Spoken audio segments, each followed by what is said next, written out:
middle of May. So. Yeah, May 15th. Good evening and welcome to Ideas and Work and Beyond. We are thrilled this evening to have the former mayor, Gene Iroquois, with us. Thank you very much for joining us. Nice to be with you, Marty. And the Democrat nominee for mayor the last time around, Helena Brentis. Thank you very much for joining us. This evening's topic, we're going to go local, and then we're going to look into this fascinating Democratic run between Barack Obama and Hillary Clinton, which includes, I just loved, I don't know if we can get a shot of this, Pastor Disaster and the Right Reverend Wright and what he has to say, and will that stick to Barack Obama or not. But before we get to that, we're going to stick locally. And by the way, the phone number here in the studio is 792-4101. 792-4101.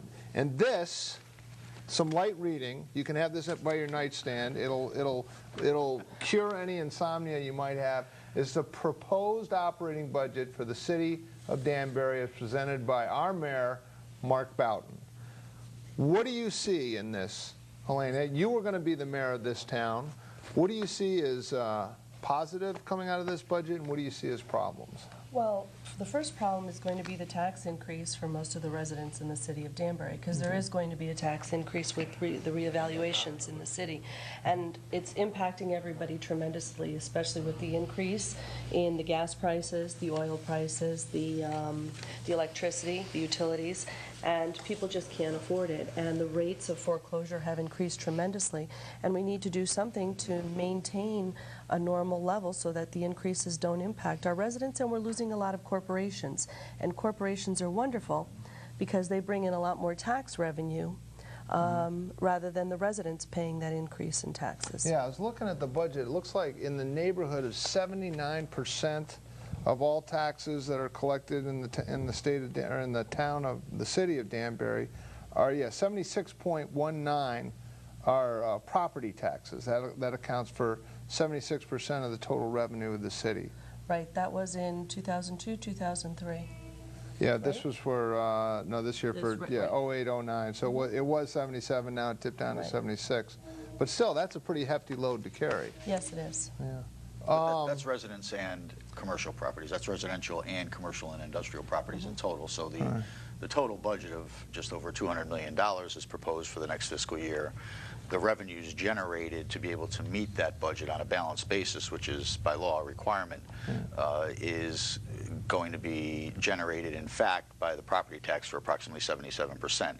So that's, in essence, your direct revenue. Okay. The rest of it's indirect revenue, which comes from federal and state grants, fees, and other revenue sources that are separate from the property tax levy and the dollars you collect on the property tax levy. Okay, of that 70, we'll call it 77% that it's a property tax. What percentage of that is residential and what percentage of that is commercial, and is one or the other side growing? Well, I know in Ridgefield, the commercial tax, the taxes that we collect from a commercial entities are about 9%, which is pretty small. I would imagine it's a little bit more in Danbury, but you would know better. Absolutely. I mean, prior to this current revaluation, which is going in the process of being implemented, the balance was less than 60-40. 60 being residential, 40 being commercial industrial. And so you had roughly a 60-40 split. Ideally, within any community, a city of Danbury size, which is the 7th largest city in the state of Connecticut, you'd like to have a 50-50 balance to be able to provide the revenue resources coming from the commercial industrial sectors to be able to mitigate the impact on your residential sector. Understand that any community, in particular any city, and we have small cities, generally speaking, within the state of Connecticut. But any city is going to be strong as a result of the strength of its residential tax base. Right. So we're fortunate in the city of Danbury in the sense that we have a real diversity of neighborhoods, a diversity of properties and housing values, which present a very stable and strong residential property tax base. The concerns that arise from budget increases or the implementation of a revaluation with the impact that this one will have, even though it's phased in over the next 4 years, basically guarantees without a windfall of federal or state dollars, and those aren't dollars that are likely to be coming in any windfall fashion given Well, the they're economic counting on it in the conditions. budget. Well, there's some dollars that in fact are coming within the budget and do every year. And those dollars have fluctuated given the economic conditions overall, given the policies of the federal government, given the policies of the state government, and the economic condition overall within the state. So state aid to municipalities, excuse me, is a major factor in terms of balancing any municipal budget within the city, within the state of Connecticut, whether it's cities of large size or communities, towns of a very small size. Yeah. Excuse me. Elena, we were talking before, because there seems to be a little bit of grumblings coming out of Hartford as far as where'd the surplus go. We were fat and happy there for a while. True. Now the surplus is getting eaten up, and is that monies that cities like Danbury can now not count on Hartford coming through? Well, it is a major concern. I mean, I have two notices that were sent out, one by the Secretary of State, Susan Weissowitz, and the other one by Nancy Wyman, the Treasurer. And it is a major concern. I mean, Wyman states that the surplus dropped $152.2 million, and this was issued on April 1st, 2008. And one of the reasons also is businesses are folding at a record pace in Connecticut, and that is a major concern because that is where a lot of the tax revenue comes in. So if they don't have the money to provide us for what we need, we have to get it from somewhere, and the people who are impacted are the local taxpayers. Well, the state's budget surplus is going to be dictated in great part by their revenue stream, and that's dictated in essence by the overall state of the economy. And obviously the Northeast is struggling, Connecticut's going to be struggling as well, and the whole nation is struggling. I mean, frankly, if you look at definitions of a recession, I think we can clearly say that we're in a recession and have been in a recessionary period hold for some on a time. sec. Well, I heard that the last quarter we grew at either 0.6% or 0.06%. Right, but sure. there are some definitions of a recession that indicate that if you've had several months or a few months, in essence, where there's a combination of factors such as job losses, jobless claims increasing, inflationary effects such as what we're seeing in rises with food costs or gasoline prices or heating fuel, all of those factors combined as well, based upon some economists' view, can point to, in essence, a recession without, even though you may have 0.6 well, some growth in the last quarter. That growth was just based on how much more we're paying for fuel, how much more we're paying for electricity, how much more we're paying for. I mean, the economy is growing in the sense that more money is being spent on gasoline, for example. So that's kind of cold comfort. It may be cold comfort too. I'll just throw this out there. As tough as things are in Connecticut, you know, surpluses shrinking and so forth, it's not as bad as New Jersey. Do you realize, like, their budget, correct me if I'm wrong, but it's something in the neighborhood of like $30 billion. Right, thank you. And they are carrying $30 billion in debt. Right. Their entire debt is equivalent to 1 year's entire tax receipts. Right. Well, they're in a tough way. I mean, Connecticut's one of the states, fortunately, in the nation that's doing much better than others. I mean, some states are reeling from the effects of what has now been a prolonged downturn in this economy, and so Connecticut's done well. I mean, the surplus condition is in effect going to be driven by the economy and the impact on the revenue stream that to the state of Connecticut's coffers. When I mean, just to kind of go at this thing from 30,000 feet, and I'm probably going to just overwhelmingly generalize, but the sense I get in Hartford, and I've been up there a few times, John Fry is a representative from Ridgefield, the sense I get, and I believe there's some Democrats around here, you know, if you don't, you just have to, you never know, they can sneak in, you know, I think there are a few left in Danbury. There are a few left in Danbury, okay. And a few in some of our good surrounding towns, like Ridgefield. The sense I get in Hartford is that the Republicans are trying to hold the line on spending. The Republicans are looking at these report of the nice cushy surplus, you know, diminishing, And the Democrats are proposing ever more spending and ever more tax increases under the guise of, well, let's get the rich people to pay more in taxes and make life better for the rest of us non-rich people. And the Republicans, my sense of it is, they're trying to hold the line on spending and they're trying to hold the line on taxes, and doing a pretty good job considering their minority position both in the legislature and in the state Senate. Where am I wrong on that? Because I think, well, I mean, look, you have checks and balances. The executive obviously is a Republican, is our governor, and our beloved governor. Our beloved governor, absolutely. She's a friend, and the legislature has been controlled by Democrats, for years now. Of course, they don't have the veto-proof ability within the state Senate, in essence, in reality, regardless of numbers. Well, they have the numbers, but they have the numbers, but they don't. Right. Well, the bottom line is that the checks and balances are in place. I don't think you can say that the Democrats and this Democratic legislature has by any means been a tax and spend legislature. It's been. But the proposals they put out there are pretty fat. But it's a matter of priorities. It's a matter of priority. I mean, and so the difference here, I think, within the budget is Democratic priorities being different than those of the Republican agenda priorities. And so it's a matter of what gets fit in and who's going to be willing to let something go. There's an impact in this budget to those providers of very essential services to people who rely upon them on a day in and day out basis for their daily living, and such as nursing homes, such as a host of other nonprofit services that are offered to people within this great state, thanks to the good people, the professionals, and the many volunteers who support nonprofit organizations that government can't afford to provide directly, but relies upon those organizations to more effectively and efficiently deliver for the benefit of people in need. And so those organizations, though, indeed do need state funds to be able to exist and to be able to meet their particular missions.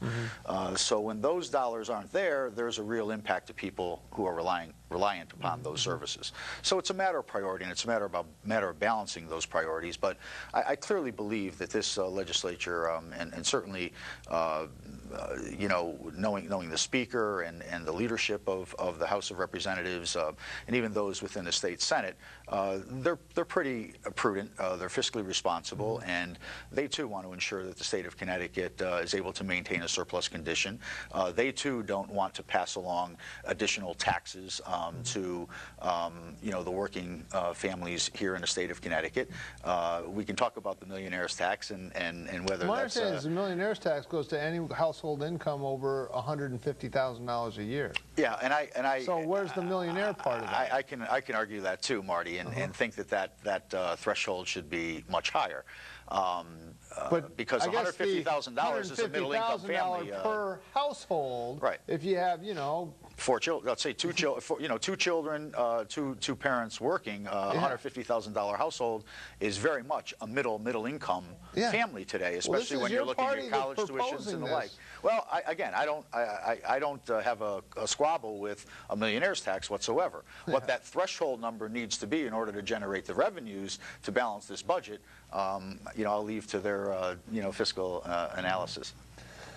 All right, well, let's bring it down to the local level here. I have been in communication with the mayor's office. We'd like to have the mayor come on the show, but he seems a little reluctant to at times. He's a very busy man. He's got a 200,000 plus schedule and everything like that. A lot of us are very busy. You're busy too? Yeah, I work 2 jobs, yeah. Is that right? I'm busy too. But it'd be great for him to come down and be exposed to the ideas that work and beyond audience. But okay, they said revenues, tax permits, fees. Have we seen increases or decreases? He says real estate conveyance taxes are significantly off from previous years. Permit fees, building, water, sewer hookups, and so forth are down about $2 million in fiscal year July 1 to June 30th, and expenses are up. So what they're saying is less development, and we've seen this too in Ridgefield. Conveyance taxes when you have less real estate activity. For example, in Ridgefield, I know like half the houses have changed, that half the houses, there have been sales that have gone through this last year than, say, in the heyday years of 2004, 2005. Now, the town gets a significant amount of revenue from these conveyance taxes. What he's talking about, too, is also hookups, permit numbers, and things like that. He says that has dropped significantly. Are city services being cut? This is some questions I ask, because that's the word on the street. Hey, they're cutting and they're cutting. The answer they say is no. Nothing is being cut. There is a spending freeze, but nothing is being cut, and all city services remain intact.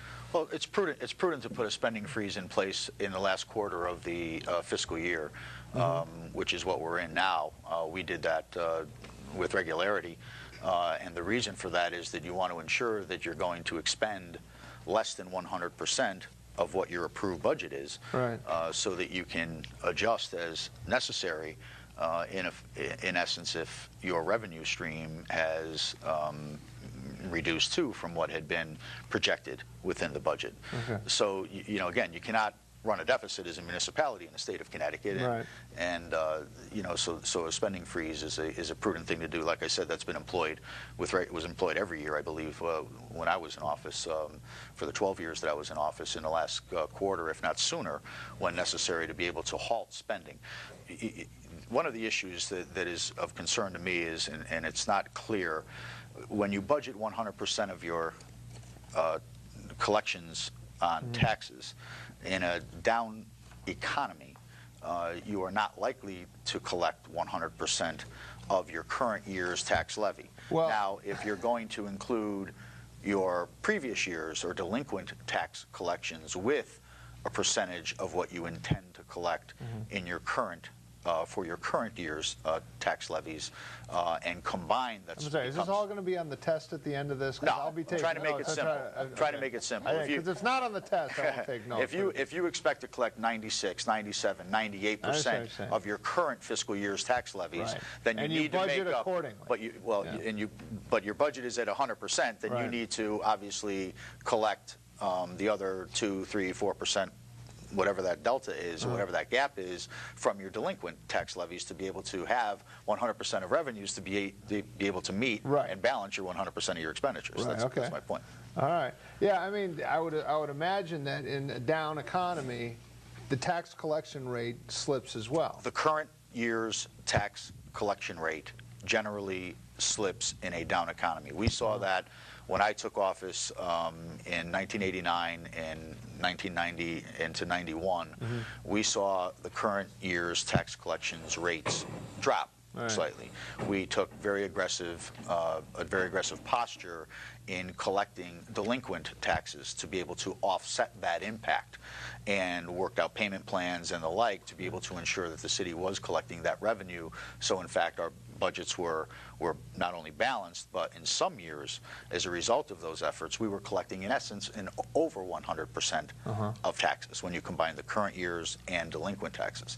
And that's how you build a positive fund balance. People refer to it as a surplus. It's actually a positive fund balance. Right. Now, would you use that fund balance to limit the next year's tax increases? As long as you can't, you know, again, the bond and credit rating agencies that rate municipalities here in the state of Connecticut, such as Standard & Poor's or Moody's Investor Services, Fitch Investor Services, who we would use, you know, generally require, by a rule of thumb, that a municipality retain 5 to 10% of its taxable base as a fund balance condition. And when you were mayor, you were able to do that? We did.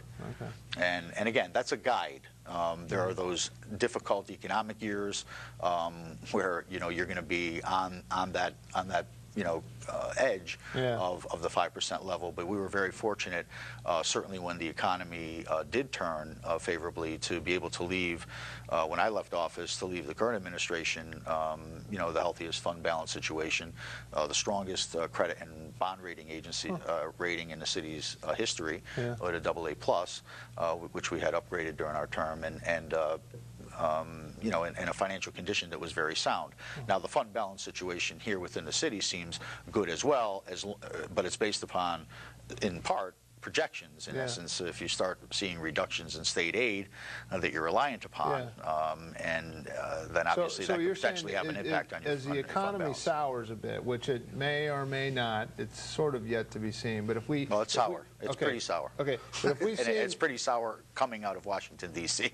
and it's permeated the rest of the nation. That's the problem. So we have those economic stimulus checks coming out. I know so that's going to help pay. But the one thing, but gas. you were talking a little bit before the show about some of the foreclosures. You said, Well, yeah. we paint the same picture you were painting to me. I work in a legal office, so every day you see a lot of foreclosures coming in, and normally the attorneys are selected through a list. The courthouse, people who would like to work on foreclosures, they're assigned as a committee, and the attorneys put their name down on the list in the courthouse, and then they get assigned to foreclosure as it goes down the list.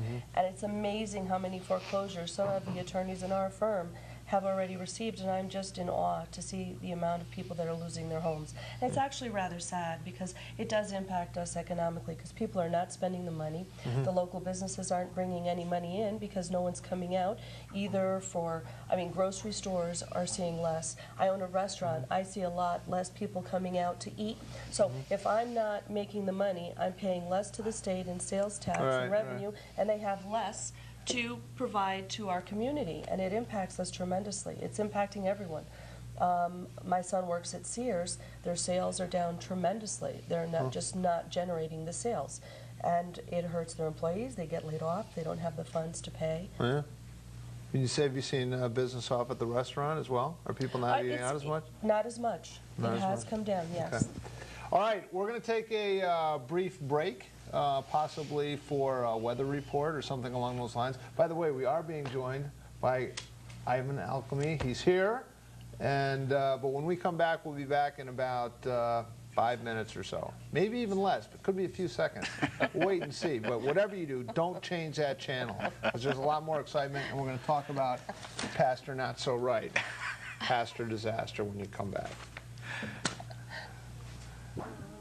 I'm Austin Greenfield. Coming up at the bottom of the hour, a Danbury man faces 450 more charges in a sex case. And I'm meteorologist Jared Root. We got some wet weather in the forecast. Stay tuned. We'll have that all coming up for you at the bottom of the hour.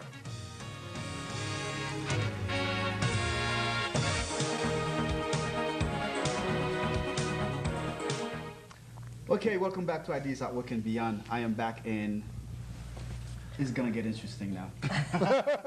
Good to see you. Good to see you. Alina, welcome Hi, back. Ivan. Thank Mr. you. Mayor, Evan, nice to see you. welcome back. Did you study the entire Danbury budget? I saw it was underlined, highlighted. I was pretty impressed. Yes, yes. You know what I want to do? Well, actually, what's going on is this. That was a teaser, and then we're gonna get back to the news in about 10 minutes, about 5 to 10 minutes. But we do have phone calls, and we want to take them before we continue. Caller, you're on the air. Hi. Hello. Thanks for calling in. You're welcome. It's Lynn Waller. I had a question for the mayor. I'm concerned about the borrowing that's going on with the ordinances. In your administration, I don't believe you ever borrowed more than $500,000 without going out to the citizens. And it seems this time Mayor Boughton has tied together a string of $500,000 5 times, so that it's $2,500,000 that he's asking for ordinances.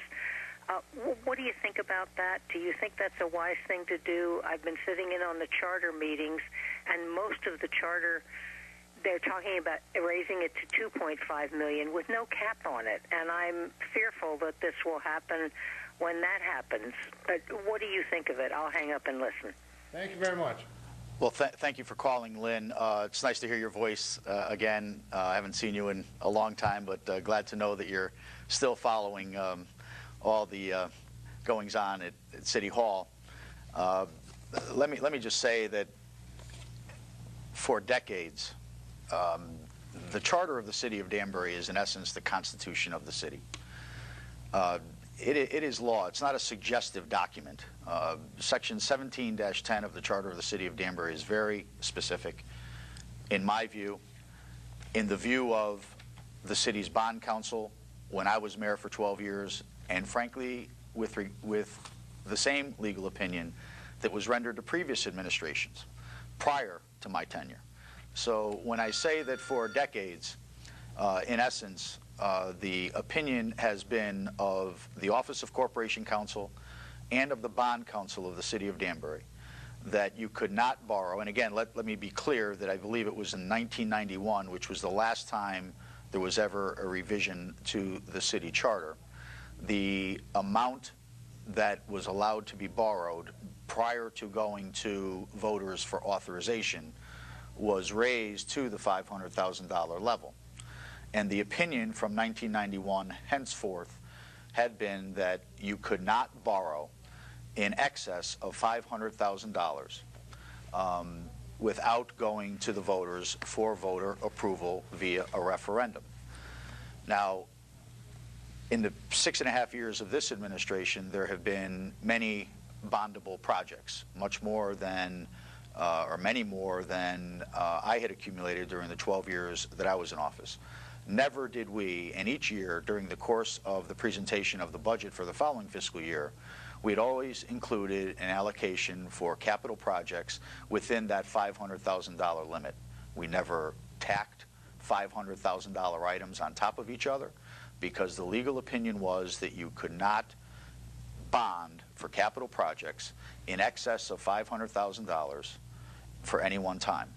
And so I am aware and have seen the opinion that has come from Bond Counsel that was dated March 12, 2008, that seems to give, and I say seems to give, the permission to be able to tack several $500,000 bond authorizations without going to the voters for approval as an allowance.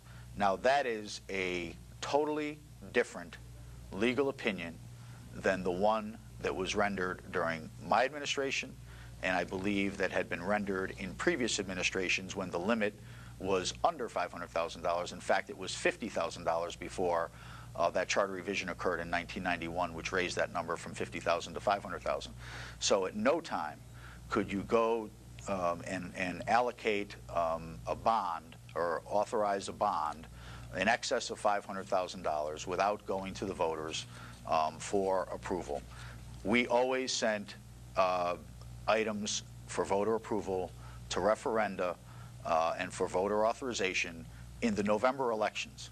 There may have been one time, I don't recall, within my 12-year tenure when it wasn't in a November election, but we always try to forward any bond authorizations, any bond projects to the voters for their consideration on the November ballot. Why? It's when the greatest percentage of voters turn out. It presents an opportunity not only for the voters, the voting electorate, but for property owners within the city of Danbury who do not reside in the city of Danbury, who also have a right to vote on bond authorizations because it affects their taxes to vote. That's when most people turn out. In your tenure, did you ever have a bond issue that was voted down? Never. Never. So And people were generally in favor of they were in favor of the bonds because, first and foremost, you know, we presented all of the information clearly and factually, supported it, presented it to the community, reached out to the community to ensure that the community understood what, in essence, we were proposing to do and how their tax dollars would be spent. If I'll just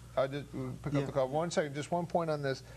In Mayor Boughton's budget, their debt service is at below 8.5%, which is pretty good. The But debt that's service, the debt that we have to pay. That's a debt that all the percentage of the total budget is less than 8%. Debt is debt, no matter what percentage it I understand, is. but just for comparison, I understand there's a phone call. I'll get it just 1 second. But just for comparison's sake, out of 169 municipalities in the state of Connecticut, 8% is about the middle. the city of Danbury's bond capacity Yeah. is much greater than what that percentage Oh, of the budget absolutely. is. You've got a There's gold platinum card, and you're just barely touching it. Correct. Right. However, you pay the piper down the road. Yeah. You can look at the schedule of what the city's bond indebtedness will be, and in a few years, that bond indebtedness will increase dramatically. Actually, And then it starts to decrease. it doesn't However, start to decrease. It goes down to 5.3%. that's in what year? 2017. in 2017. You can spend a lot between now and then, though. There you go. Thanks. So my point is that we have additional bond proposals for capital projects that are going to get folded in, which means that the debt service is going to get added in, because you're bonding capital projects for either a 10-year period or a 20-year period, depending upon their legal life. For those of us scoring at home, right, you can't fault the present administration for potential future spending that's going to be bonded in this way. Well, yes, you can. You might well be, because there should be enough to be critical of the current administration, just what's going on now, rather than I would like to criticize him for something he might spend in the year 2014. It's not. That's not the point. You're making a commitment today in determining what the bond indebtedness will be. In essence, what those tax dollars will be within the budget for those items that you're authorizing today. So you are committing to a 20-year expenditure. So as you continue to add on, I mean, there have been many more projects worth many more dollars in 6.5 years that have been authorized through bonds than were in my entire 12-year period. I'm only critical of the fact that we are going to be paying for that. There are going to be built-in tax increases year after year after year. And there's going to be a limit to what the diverse residential property tax base, which, as I said at the outset of this show, is the most important element in retaining a strong and vibrant community, is holding on to that middle-income property tax base. So you can't keep pushing that. I think there's a middle-income property taxpayer on the line right now. Great. Okay, let's take the calls, and then after that, we're going to take a break. Okay. Thanks for joining us. Are you a middle-income property taxpayer in Danbury? Yeah, kind of, sort of. You're just the person we wanted to talk to. What's your perspective on all this? I want to follow up on what Lynn Waller said. I think this is somewhat important, and it needs to be reinforced. The mayor is doing a series of $500,000 bonds. Seems like a nice round number. Totaling $2.5 million. Now, in theory, he could do 10 $500,000 bonds, totaling $50 million without it coming to a referendum. That's never been done in the history of Danbury before. That's what the problem is. That is correct. A serious problem because in theory, if you were to meet the criteria under the legal opinion in a 2-paragraph letter that was rendered by bond counsel and on March 12th of 2008, in theory, you could do that, which is in clear violation, in my view, of the spirit and the intent of the Charter of the City of Danbury, which puts a cap, a limit of $500,000 on borrowing before the voters have an opportunity to either say yay or nay on any expenditure in excess of that amount. Okay. And that has been the legal opinion, again, through the 12 years of my administration.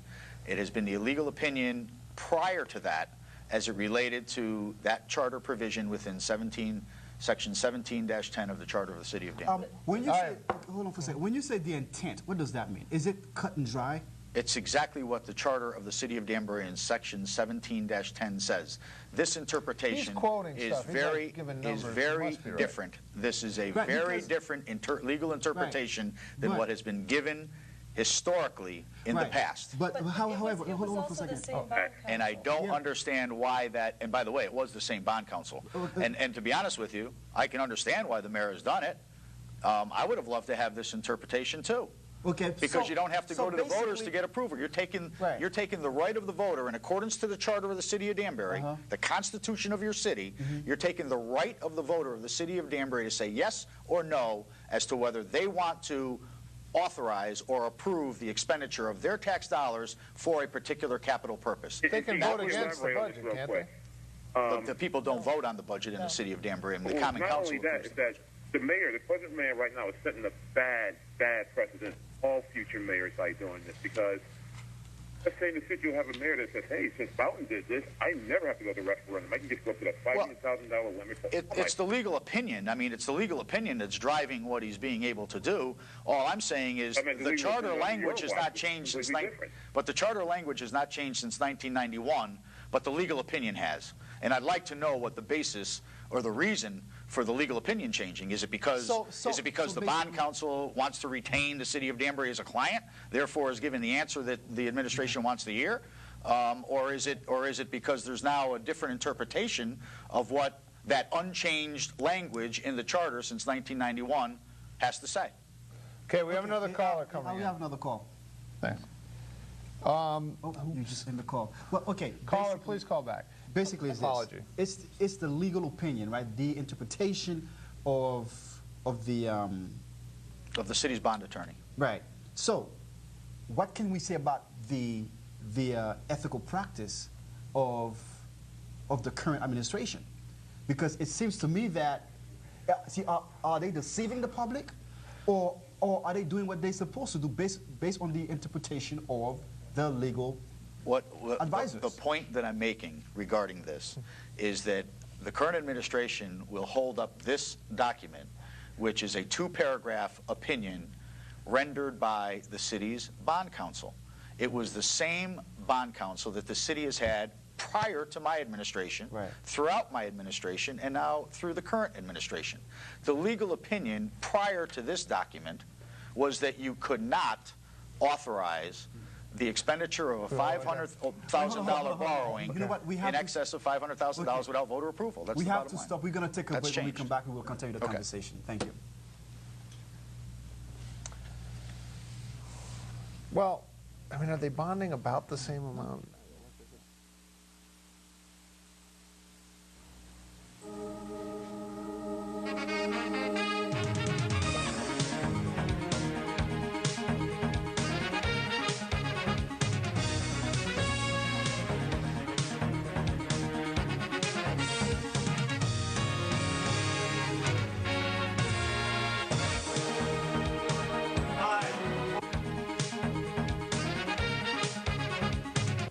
Hello, everyone, and welcome to the news and weather portion of Ideas of Work and Beyond.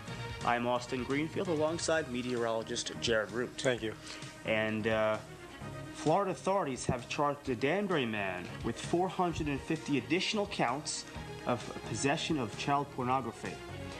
Leonard Schuster, 46, was arrested last month on his way to what he thought was a tryst with a young girl and her mother. Last month, Schuster was charged with 126 criminal counts after he flew to Florida's Orlando airport, hoping to meet a woman and her 7-year-old for sex, authorities said. But the married father of 3 actually had been contacting the detectives posing as the women in internet correspondence, police said. The new charges filed while Schuster sits in a Florida jail stem from 450 images and movies, all depicting young children well under the age of 18, most under the age of 12, involved in sexual poses in various sex acts with adult males, females, other children, as well as animals, according to a Lake County, Florida arrest affidavit. Florida authorities said the images were found on Schuster's computer thumb drive, a portable device he used to store data. Sergeant John Harrell at the Lake County Sheriff's Office said Schuster took the drive with him when he flew to Florida. Some people call it a travel drive, he said. Schuster was arrested on the new counts April 22nd. His original charges included transmitting child pornography, attempted capital sexual battery of a person under 12 years old, and traveling to meet a minor. When he was charged April 1st, he told authorities he had hundreds of images of child pornography on a thumb drive which he had in his possession at the time of his arrest, according to the affidavit. That is the latest news, and Jared, that's kind of a sad situation. Yeah, very sad. It's just kind of, it's hard to believe sometimes what this world is coming up to. Things like that happen. And It's a sick world. People are just sick out there. What can you say? yeah, At least I'm not like that. yeah, that's one good thing. Yeah, that's good. All right, let's go into some weather though. A little more happier news. Well, I don't know if we could be too happy about this forecast though. Yeah. Rain. He's got the. Well, I'm not gonna say. Don't make it sound like a washout. It's not gonna be a washout, but it's not gonna be as nice as it has been. Let's go into our weather almanac. We had a high temperature of 56 degrees. Look at our low temperature, 26 degrees. 30 degrees difference between the morning low and the high temperature today. We had some record cold across the state. There's actually a record set at Bridgeport or a low temperature of 36 degrees this morning. So record cold last night. Let's go into our weather headlines. We have, again, the nice weather is out of here. Get used to the clouds and dampness. For the next several days, you're probably wondering, when is it going to get nice again? Well, we'll see if that's going to happen in the 5-day forecast.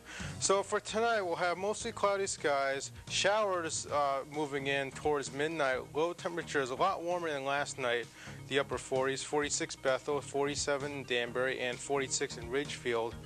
Friday, we'll have mostly cloudy skies, showers, especially in the morning. We'll start to see those taper off as we go into the afternoon.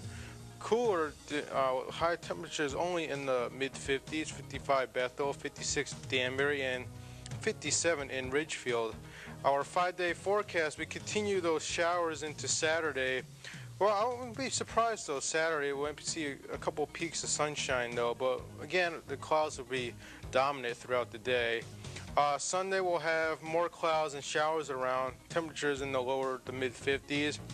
And Monday and Tuesday, it looks like there'll be more clouds than sun around, but at least it'll be a little bit drier, it looks like, at this time.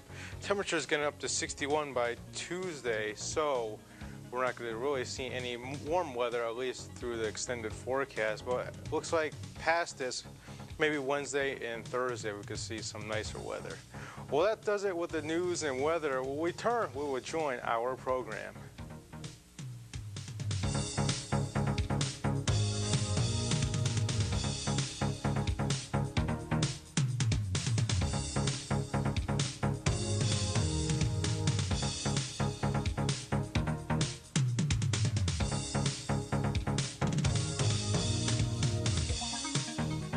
I don't know what just happened, but thank you very much. We are back. We are here with Untitled Prentice, who ran for mayor last year, and also former mayor Jean Erickress with us to discuss the mayor's budget. Quick question for you. The economy is bad in Connecticut and also nationwide.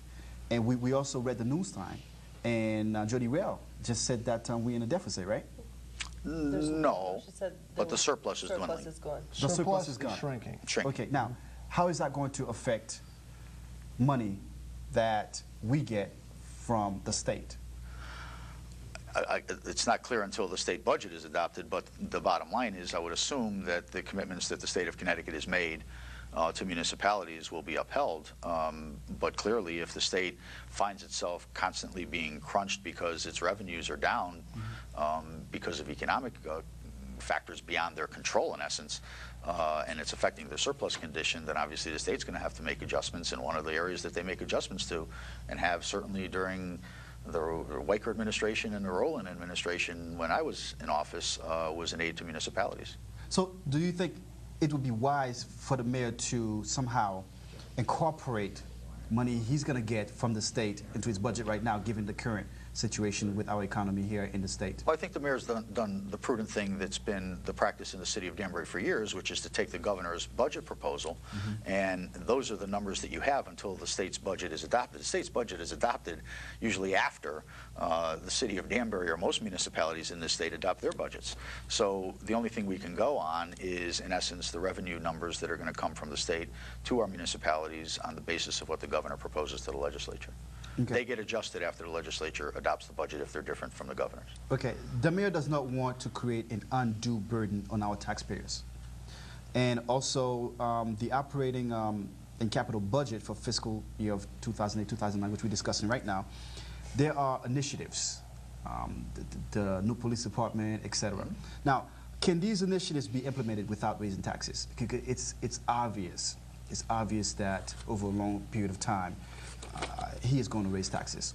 Can we actually implement these initiatives without him raising taxes, without it costing us, the taxpayers? There are. I'll just say this, and I'm going to let Helena speak to this. But you know, everyone's in office in a different era, in a different time. There are different priorities. There are different challenges that every administration faces. We made many new initiatives and didn't raise taxes many years during the 12 years of our tenure when I was in office. We have had tax increases and water rate and sewer rate increases during the course of this administration. Again, different times, different priorities. He's making capital expenditures. Capital expenditures cause for a fixed portion of expense within every fiscal year budget of the city, principal and interest payments to pay for those capital expenditures. They're needed. You need to have a capital budget planning process, which we always had. You phase those projects based upon need, not based upon wishes of departments. You know, we did what was absolutely necessary at the time within the economic constraints within which we were working. This administration has to look at its priorities and determine its fiscal policy and what it wants the taxpayers of the city of Danbury to bear as it relates to the impact on revaluation folding into the budget over the next 4 years, as it relates to increases as a result of bondable projects into debt service, in terms of principal and interest payments, as well as not knowing what the economic conditions will be or what state aid will be. Well, also, the reevaluation impacted a lot of people. Quite a few people went in and appealed. Some people are going further with their appeal because the value that they're being given for their homes is really not appropriate, especially today, because you can't sell your homes for the amount of money that some of the homes are being valued for, and the rates are not similar on the same street. For some of the homes, which is very unusual. So, I mean, that is going to impact a lot of our local residents. And also, he did state that there was going to be a tax increase this year. It just depends on how much each person can handle. I mean, if you're a middle-class family, it's very tough right now for someone to survive. Why would anyone raise taxes, especially in this economy that we're in right now? Why would you want to do that? I would do everything I could in my power not to, when you got increases in costs at the supermarket, increases in costs of utilities, increases in costs for heating fuel for your home, increases in costs at the gas pump to be able to get to work. There's many other factors that are causing a lot of stress on working families within the city of Danbury and throughout the state and nation now. And so when it's within your control to hold one level of taxation down, this is the time to do it.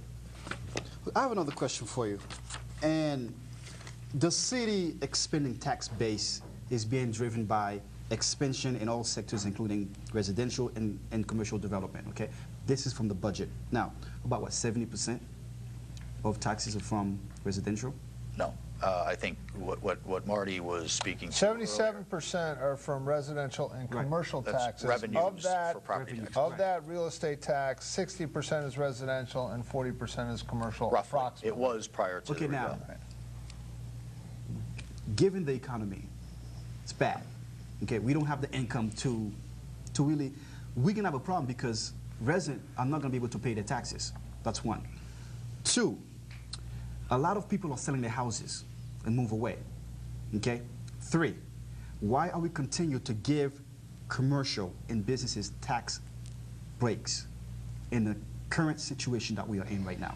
Well, you want to give businesses a tax break. A tax deferral to bring in a company into the city of Danbury is wonderful because not only they may not be paying the taxes for that period of time for a corporation, but they are hiring those people that are unemployed, and in turn those people are spending money in the local businesses, going and staying in the hotels, people coming from different plants or different companies. They are spending money in the restaurants in our stores. Is it enough? But not for residential. I don't believe that a tax deferral should be given to a developer for residential development. It's never been done in the history of the city of Danbury before this administration. So why are for we two doing properties on downtown. That's a question that I asked many times. If he's going to raise taxes on the residents, why we continue to give tax breaks on?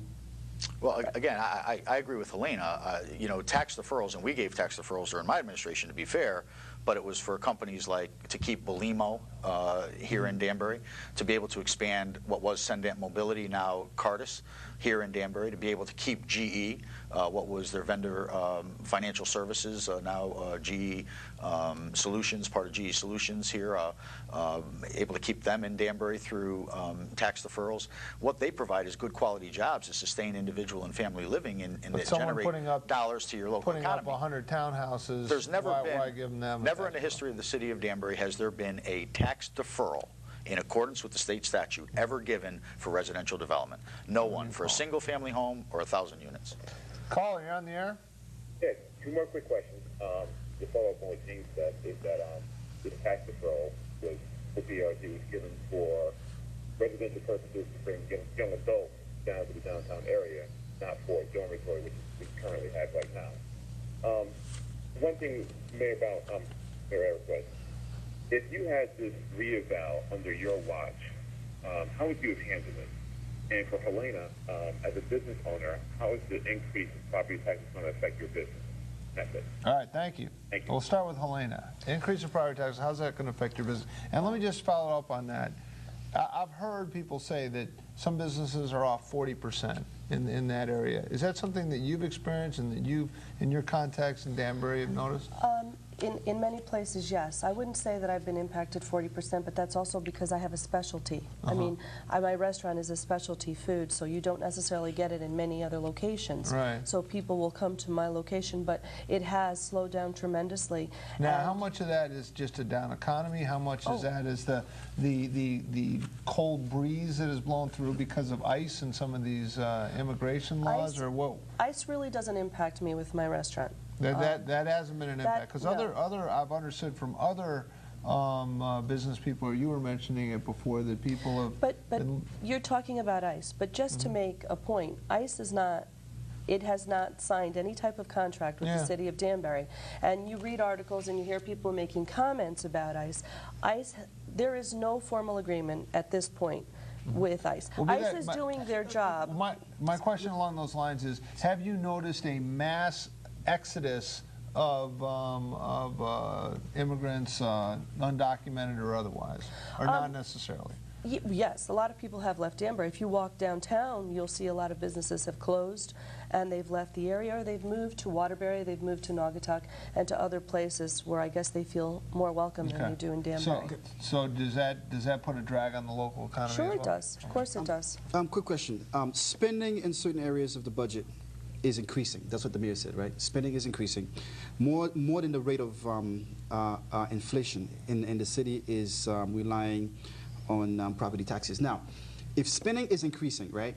Now, instead of him cutting services, is there something that he can stop, he can cut, that will help him not raise taxes?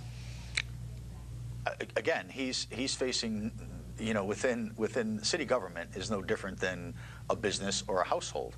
We're all experiencing increases in utility costs, fuel costs, gasoline costs, other expenses, and so many of those costs are greater. I can tell you right now, I probably, when I looked at the impact of this revaluation, seeing some properties that doubled, nearly doubled, in some cases more than doubled. I'm not sure I would have implemented the revaluation. I know it's a statistical revaluation. Isn't some of that state mandated, though? It's a state mandate that the state law changed.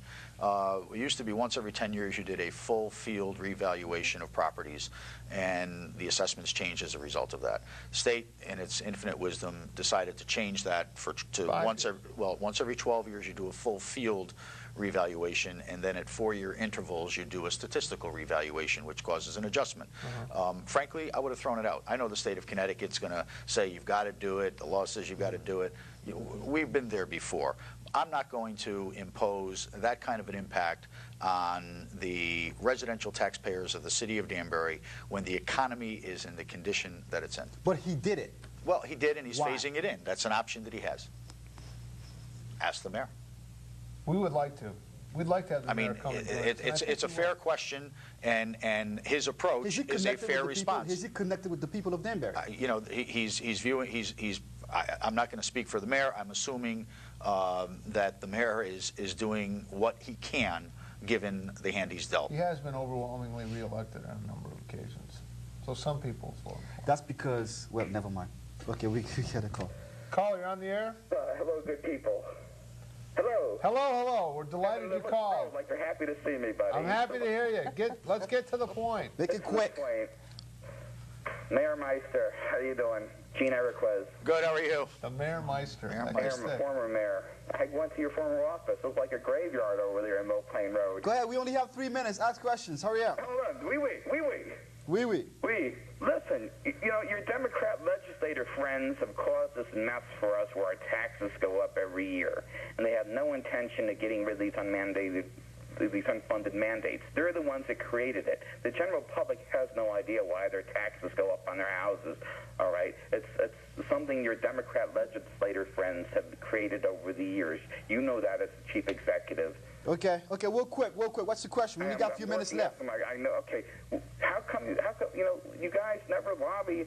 It's never talked about in any of the media sources that this kind of nonsense doesn't go on in the other states. Florida has a supermajority of conservative Republicans, Ivan. You're a former Florida resident. They're getting rid of the property tax on homeowners. Are you aware of that, guys?